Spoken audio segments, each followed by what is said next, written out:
E aí, gente, tudo bem com vocês? Bem-vindos ao meu canal, eu sou o Gabriel e hoje nós vamos falar sobre o que aconteceu com Carly Rae Jepsen. Ela emplacou um dos grandes hits da nova década, que veio a ser a música Call Me Maybe. Ela tinha tudo para ser uma das pop stars mais quentes que ia começar nessa nova década, mas ela ficou acabando dentro ali daquela caixa do One Hit Wonder. A gente vai entender sobre isso, a gente vai entender o impacto desse One Hit Wonder, que ele acaba sendo assim, tem o seu lado bom e o seu lado ruim, né? A gente vai refletir isso também e também vamos entender um pouco da carreira dela antes de Call Me Maybe. Mas antes quero convidar você que não é inscrito aqui no canal para você poder se inscrever, vem fazer parte da comunidade, que aqui eu falo de música pop e de outros assuntos relacionados e vai ser muito bom ter você aqui com a gente.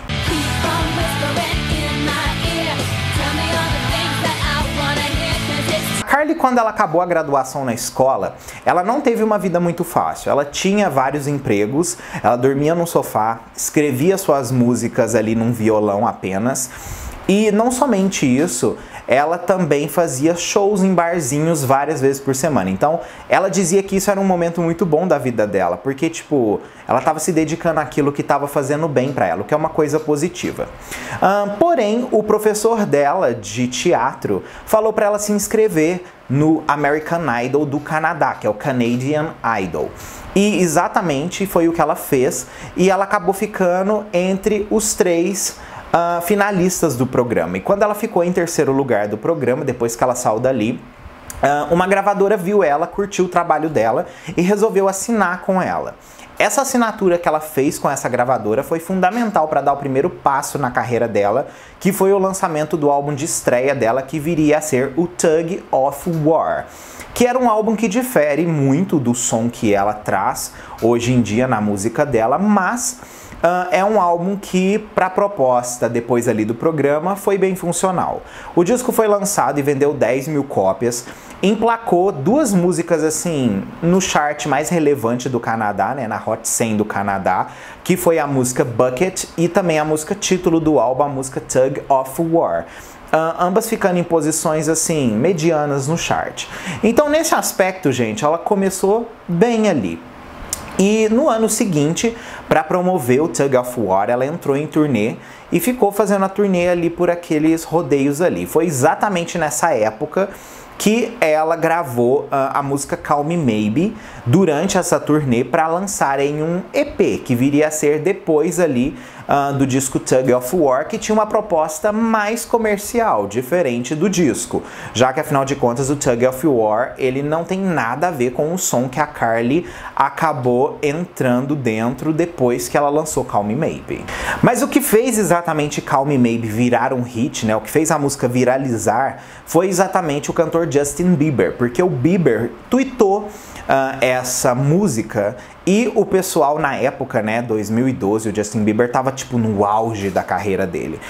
Então o pessoal ouviu muito na época, falaram pra caramba disso e a música meio que viralizou muito rápido depois daquele tweet do Justin. E por causa exatamente disso, a Carly acabou sendo chamada pelo empresário do Justin, que é o Scooter Braun, para entrar na gravadora dele, que foi onde ela gravou o primeiro álbum de estreia dela, que viria a ser o disco Kiss, né? O primeiro lançamento internacional dela, depois do sucesso de Call Me Maybe, tá? Com a entrada dela na gravadora do Scooter, a música ganhou ainda mais força e se tornou um dos maiores hits pop de todos os tempos. Além disso, em 2012, a música se tornou o single mais importante do ano, ficando no topo de 20 charts e também o primeiro número 1 de uma canadense desde a Avril Lavigne, quando lançou o hit dela, Girlfriend, no álbum dela lá de 2007, o The Best Damn Thing. Todo esse sucesso era óbvio que ela ia continuar fazendo as participações enquanto o disco dela ainda não ficava pronto, né? Porque tudo aconteceu tão rápido, gente, que ela já estava com Curiosity lançado, ela começou a acelerar a produção desse novo álbum dela com o pessoal do Scooter, então tudo assim estava já projetado para dar certo. Então ela foi e gravou uma música com um outro artista da época que estava fazendo muito sucesso, que era o Owl City. O Owl City também ficou muito famoso ali durante aquele aquele ano de 2011 e 2012, mais 2012 mesmo, por causa da música Fireflies dele, que é uma música muito bonitinha e que emplacou horrores. Exatamente pelo impacto de Fireflies, eles resolveram juntar o útil ao agradável. Então pegaram a Carly e colocaram com ele para fazer uma música mais comercialzinha que viria a ser Good Time. Com o lançamento de Good Time, ela teve outro #1 no Canadá e nos Estados Unidos ela ficou em 8º lugar.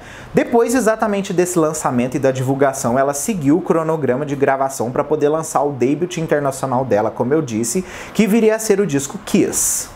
E é difícil, gente, porque assim, com o lançamento do disco Kiss, outros singles foram projetados dentro do cronograma de projeto dela. Ela não ficou somente no lançamento de Call Me Maybe. Só que durante todo esse processo de lançar mais singles, outras coisas virem acontecendo, a música ainda estava aquecida. Então ela lançou o primeiro single ainda com a música aquecida, This Kiss, que foi o primeiro single do Kiss. Infelizmente, a música não teve um impacto tão relevante quanto o esperado, assim também como o segundo single e o terceiro single do álbum. E o terceiro single do álbum, que foi Tonight I'm Getting Over You, acabou ficando em número 90. Mas afinal de contas, o que aconteceu, gente? Tudo parecia estar indo tão bem e subitamente as coisas despencaram, né? Sendo que o single dela ainda estava ativo. Por que será que o público não estava interessando tanto em ter um álbum dela sendo lançado e outras músicas sendo comercializadas? E por que eles estavam só focados em Call Me Maybe? Agora a gente já vai mudar um pouco para essa era de Call Me Maybe e concentrar um pouco para entender por que isso afetou tantos outros singles que vieram depois. Como eu disse aí, gente, o single Call Me Maybe foi lançado no EP dela, Curiosity, e acabou sendo a música também reciclada para o disco Kiss. De certa forma, gente, quando um hit se torna muito grande aos olhos do público, aquilo se torna quem o artista é. Assim coloca ele dentro daquela caixa de hit que muitas vezes pode ser catastrófica no aspecto dele ter que manter apenas aquela característica única que ele vendeu naquela música dele que está fazendo tanto sucesso. Porém, o público ao mesmo tempo pede que o artista lance coisas novas, mas às vezes quando lançam coisas novas, o público acaba rejeitando pelo grande efeito que teve o nível do negócio anterior. Esse talvez seja o principal problema que rolou com a explosão que foi Call Me Maybe em comparação aos singles que vieram depois, tá? Isso já leva a gente um pouco para a discussão do efeito dos One Hit Wonders, né? Que são aquelas pessoas que têm aqueles singles que fazem muito sucesso, mas esses singles acabam cortando completamente a hype de outras músicas que vêm depois daquele single de tão grande sucesso. Realmente, gente, as pessoas se tornam One Hit Wonders por causa que o projeto delas faz tanto sucesso que acaba apagando o material que vem depois. Isso é muito problemático, mas é uma coisa que a pessoa corre o risco. Uma outra coisa também que pode acontecer, gente, é a questão da inconsistência do artista por causa daquele efeito do one hit, né? Aparecem outros artistas mais consistentes, com outros tipos de apelo, que acaba que o público acaba migrando também para aquele outro artista. Então isso depois que vem dessa tendência que o One Hit Wonder normalmente cria e monta, né? A gente pega como exemplo aí, tipo, o que aconteceu com a Meghan Trainor, né? Ficou dentro daquele esquema ali, mas passou-se o tempo e as pessoas não se interessaram mais por aquele trabalho. Então isso é um efeito do One Hit Wonder que é, assim, o lado ruim do negócio, né? Vamos dizer assim. O efeito negativo é porque o single engoliu todas as músicas do Kiss. Quando ela entrou na Hot 100 oficialmente em 23 de junho de 2012 com a música Call Me Maybe, essa música ficou 9 semanas lá. E por causa exatamente desse efeito de ficar 9 semanas no chart, aconteceu dela vir lançando os outros singles do álbum, dentro dessas 9 semanas. Então nesse tempo que tava lá a música, ela lançou This Kiss, as duas acabaram sendo engolidas pelo grande efeito que Call Me Maybe ainda estava tendo. O single seguinte também dela, que foi Tonight I'm Getting Over You, por mais que tenha sido lançado depois de algum tempo que já tinha começado a abaixar a hype de Call Me Maybe, também acabou sendo engolido pelo efeito daquela música lá. Essa febre da Carly Rae Jepsen ainda estava muito marcada, gente, porque ela se tornou meio que a garota de Call Me Maybe. Isso é um problema muitas vezes. Bom, vamos pular agora pro terceiro álbum de estúdio dela, né, e o segundo lançamento internacional dela, que foi o disco Emotion, um trabalho mais recente e que inclusive, sim, foi muito apreciado. Porém, foi apreciado pelos fãs e pela crítica. No mainstream, ele já teve um impacto muito baixo. Eu disse aí, gente, o álbum é considerado um dos melhores pela fanbase. Porém, comercialmente, um flop. Quando ele foi lançado, ele chegou a ficar em número 16 na Hot 200 e também no próprio Canadá em 6º lugar. O que não é ruim, ainda assim é um chart relevante. Afinal de contas, ele teve vendas relevantes até aquele primeiro momento. Foi menor que o Kiss? Sim, mas ainda assim foi válido. O primeiro single do projeto Emotion foi a música Really Like You, né? A Really Like You. Que, assim, eu preciso dizer pra vocês que é uma música que eu acho muito gostosa, mas de certa forma, aquela música não representa em nada o efeito disco Emotion tem.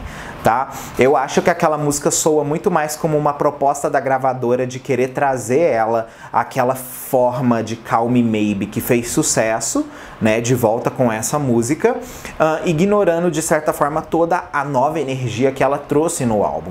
Então eu acho que o álbum se tornou assim tão, nesse aspecto, bom pra fanbase também, porque acabou que ele foi um álbum que surpreendeu as pessoas, porque o primeiro single não ditou quem ele era. E vocês sabem como que é o negócio, gente. O primeiro single, ele de certa forma dá muito direcionamento do que aquele álbum realmente vai acontecer. E se o primeiro single não vai bem, o álbum também acaba não indo bem. A Really Like You ficou em número 14 no chart do Canadá e em 39 na Hot 100 dos Estados Unidos. Como eu disse aí, gente, o primeiro single é fundamental para o sucesso do álbum. E caso ele não vai bem ou não é tão aceito, isso também acerta o álbum. Só que dizer que isso é culpa de A Really Like You, que a música não teve divulgação, etc e tal, como hoje em dia a gente muito discute sobre artistas, a gente estaria sendo hipócrita, porque a música foi muito performada e muito divulgada. Realmente o público não abraçou. O que também pode ter ajudado o disco Emotion a não ter aquele grande impacto como o disco, por exemplo, Kiss acabou tendo pelo efeito de Call Me Maybe ainda tá irritando, talvez tenha a ver um pouco também com a promoção de marketing do álbum, né? O disco produziu 3 singles no total, mas entre esses 3 singles que foram divididos em um tempo mais longo de lançamento, eles lançaram muitos promocionais no meio. E acabou que esses promocionais, gente, eles vêm pra matar a curiosidade do público e acabam tirando o foco da música que realmente é a de trabalho. Isso é uma estratégia assim que ela tem dois lados, né?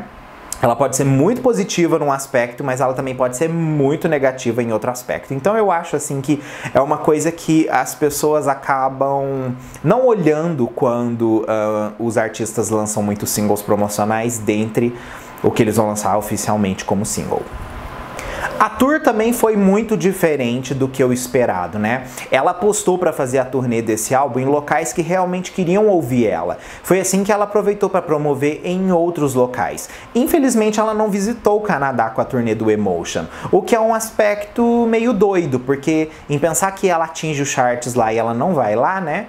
A gente até fica meio assim, mas eu acredito que tenha sido mesmo pelo baixo desempenho do álbum lá. Só que aonde que entra o negócio mais controverso ainda da indústria? É quando a crítica avalia um disco desse que foi flop, mas coloca ele em 25 listas dos álbuns pra gente ouvir naquele ano e que foram os melhores álbuns do ano. Então, é esse tipo de coisa que a gente fica tipo, uai, peraí, então quer dizer que a arte e chart não precisam andar juntas? Não, gente, não precisam, nunca precisaram andar juntas. Esse é um fato sobre Emotion. Para vocês terem uma ideia, gente, das 25 listas que o álbum foi listado, ele ficou em primeiro lugar em 5 dessas listas, inclusive sobre álbuns importantes para ouvirmos. Além disso, também a crítica apreciou o álbum, que julgam dizendo que o material era muito rico, tinha uma boa concentração de conteúdo lírico e não focava nos charts, o que era muito positivo para você poder construir uma fanbase forte. Ou seja, a gente pode literalmente dizer que o álbum era bom demais, pro público de massa, tá bom? Isso é uma coisa que basicamente a crítica deixou explícita. Exatamente por causa do efeito do emotion e da forma que ele remoldou a questão da fanbase também dela, fez com que ela se tornasse um símbolo cult, né, da música pop. Assim como, por exemplo, a gente tem a Charli XCX, que por mais que ela não tenha lançamentos no comercial que seja famoso, ela ainda é uma artista que é muito ouvida, tem uma fanbase muito sólida, e não somente isso, ela é referência. Então isso é uma coisa que a Carly conseguiu fazer para a carreira dela. Bom, agora vamos chegar nos períodos mais atuais, onde a gente teve o lançamento do mais recente álbum dela, que foi o Dedicated, e também o relançamento, que foi o Dedicated Side B, com outras músicas que ficaram fora da primeira demanda de lançamento do álbum. Quando o primeiro álbum foi lançado, né, ele chegou a ficar em número 16 na Hot 200. O Side B, infelizmente, não entrou na Hot 200, mas ele chegou a entrar no chart do Canadá.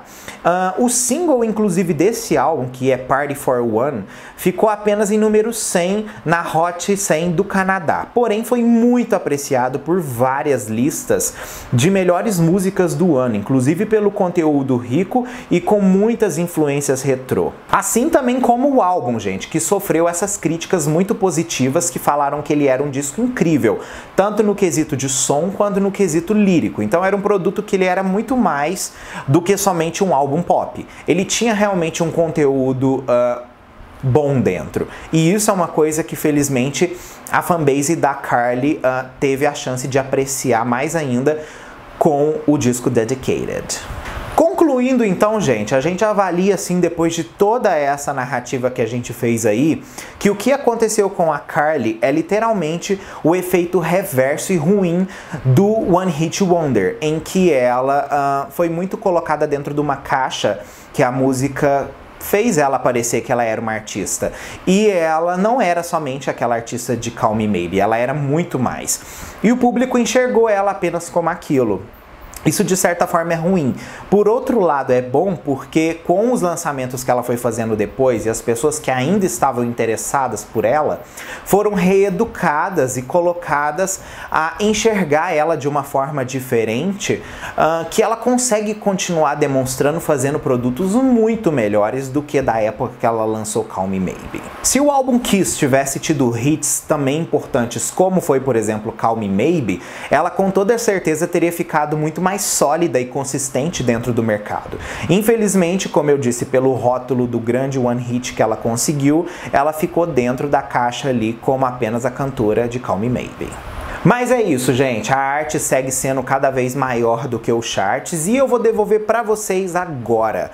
O que vocês acham da Carly Rae Jepsen? Qual as músicas preferidas de vocês? Quais os discos preferidos de vocês? Comenta aqui que eu quero saber. Se tiver algum ponto que você quer completar aqui nesse vídeo, comenta aqui também, que é muito bom ter a sua opinião sobre o assunto, tá bom? É isso aí, um beijo gigante e até o próximo vídeo nosso aí.